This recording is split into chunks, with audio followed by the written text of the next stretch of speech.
செய்தி தொகுப்புகளை பார்க்கலாம். திண்டுக்கல் மாவட்டம் சிறுமலை சுற்றுவட்டாரத்தில் சௌசௌவில் புதுவிதமான வைரஸ் தாக்குதலால் விளைச்சல் பாதிக்கப்பட்டுள்ளதாக விவசாயிகள் வேதனை தெரிவித்துள்ளனர்.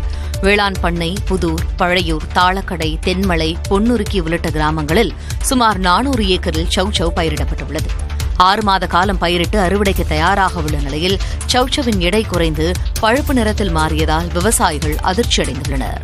நிறமும் உருளைக்கிழங்கு மாதிரி தான் இருக்கு. இந்த நிறம் மாறுறதுனால எங்களுக்கு விவசாயிகளான எங்களுக்கு கடந்த 20 ஆண்டுகள் இல்லாத ஒரு பாதிப்புகளை நாங்கள் இப்போ சந்திக்க வேண்டிய நிலைமையில் இருக்குது. இப்போ நீங்கள் இந்த பந்தலை சுற்றி பார்த்தீங்க அப்படின்னா எல்லாமே அதே மாதிரியாக உள்ள காய்கள் தான். எந்த காயிலையுமே ஒரு தெளிவான அந்த பசப்புத்தன்மை கிடையாது. ஏன்னா இது மாதிரியான நஷ்டங்கள் ஏற்படுச்சு அப்படின்னா நாங்கள் எங்களோட வாழ்வாதாரம் மேலும் பாதிக்கப்படும். நோய் தாக்குதலுக்கு உள்ளான சௌசௌ காய்கறிகளை வியாபாரிகள் வாங்க மறுப்பதால் அவற்றை கொடியிலேயே பறிக்காமல் விட்டுவிட்டதாக விவசாயிகள் கவலை தெரிவிக்கின்றனர். தோட்டக்கலைத்துறை சார்பில் இலவசமாக மருந்துகளை வழங்கி நோய் தாக்குதலுக்கு உள்ளான சௌசௌ காய்களை காக்கவும் வேண்டுகோள் விடுத்துள்ளனர். மேலும் பாதிக்கப்பட்ட விவசாயிகளுக்கு அரசு உரிய இழப்பீட்டை வழங்க வேண்டும் என்று கோரிக்கை விடுத்துள்ளனர்.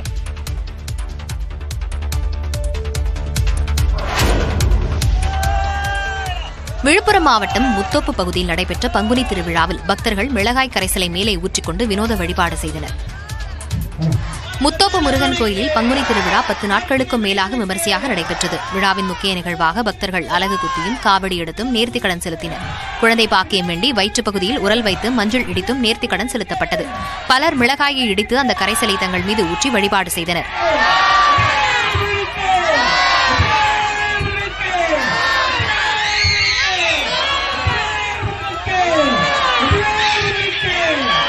விழாவில் சுற்றுவட்டார கிராமங்களைச் சேர்ந்த நூற்றுக்கணக்கான பக்தர்கள் கலந்து கொண்டு சாமி தரிசனம் செய்தனர். பக்தர்களுக்கு அன்னதானமும் வழங்கப்பட்டது. பிரான்ஸ் நாட்டில் நடைபெற்று வரும் ஓர்லேன் மாஸ்டர்ஸ் பேட்மிண்டன் தொடரில் இந்தியாவின் சாய்னா நேவால் முதல் சுற்றிலேயே தோல்வியடைந்தார். சில தொடர்களில் விளையாடாமல் இருந்து சாய்னா நேவால் இப்போட்டியில் அறிமுக வீராங்கனையான துருக்கியைச் சேர்ந்த இக்கிட்டை எதிர்கொண்டார். இதில் சிறப்பாக விளையாடிய இக்கிட் 21-16, 21-14 என்ற நேர் கேம்களில் சாய்னா நேவாலை வீழ்த்தினார். இதேபோல ஆண்கள் ஒற்றையர் பிரிவு ஆட்டத்தில் இந்தியாவின் சமீர் வர்மாவும் முதல் சுற்றிலேயே தோல்வியடைந்தார். அதே நேரத்தில் மற்ற இந்திய வீரர்கள் மீதுன் மஞ்சுநாத், ராஜ்வத், ஆகார்ஷி கைஷப், தன்யா ஹேம்நாத் ஆகியோர் 2வது சுற்றுக்கு முன்னேறினர். ஐபிஎல் தொடரில் நேற்று நடைபெற்ற போட்டியில் பஞ்சாப் அணி 5 ரன்கள் வித்தியாசத்தில் ராஜஸ்தானை தோற்கடித்தது.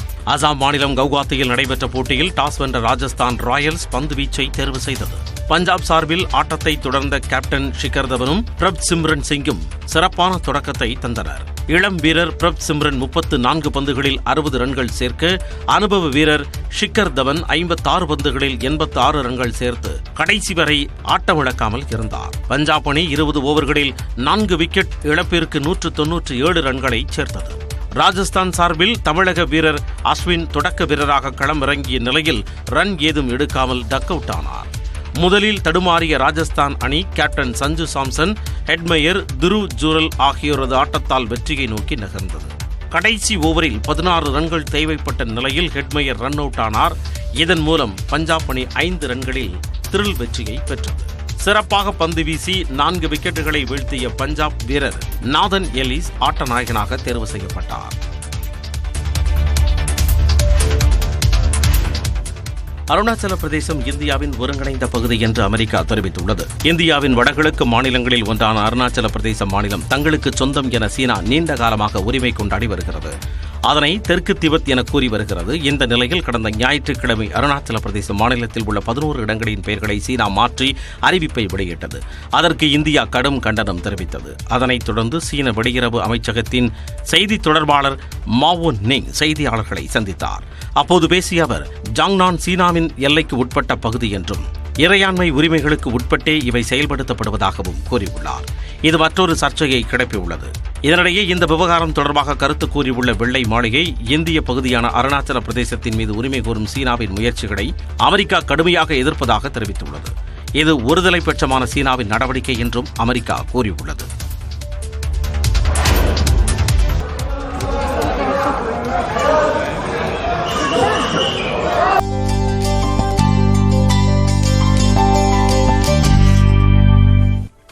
தொடர்ந்து நம்ம ஊர் செய்திகள் சிலவற்றை பார்க்கலாம்.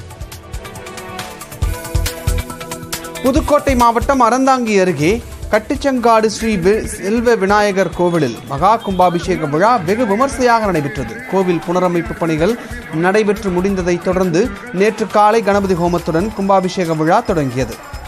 இன்று காலை மேளதாளங்களுடன் வேத மந்திரங்கள் முழங்க கும்பாபிஷேகம் நடைபெற்றது. விழாவில் ஆயிரக்கணக்கான பக்தர்கள் பங்கேற்றனர். ஆச்சாரிய குழந்தைகளுக்கு வழிவிட்டு நிற்குமாறு அன்போடு கேட்கப்படுகிறார்கள். மீண்டும் மீண்டும் தெரியப்பட்டுக் கொள்கிறோம். முழுவதற்கு விநாயகர் சக்திகளுக்கு என்று 36 பேருக்கு மட்டுமே வழங்கப்படும். பெறக்கூடியவர்கள்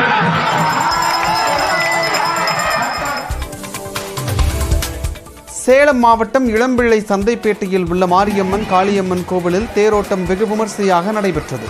உற்சவ மாரியம்மன் தேரில் எழுந்தருளி முக்கிய வீதிகள் வழியாக வீதி உலா வந்தார்.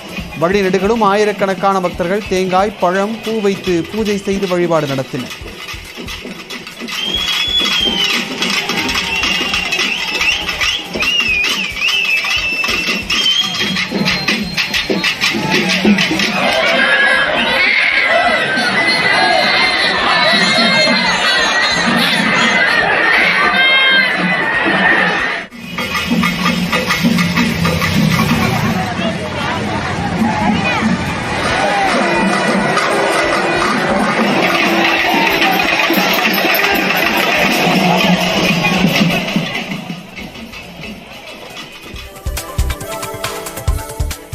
சேலம் மாவட்டம் வாழப்பாடியில் பெண் காவலருக்கு சக காவலர்கள் வளைகாப்பு நடத்தி நிகழ்ச்சியை ஏற்படுத்தினர்.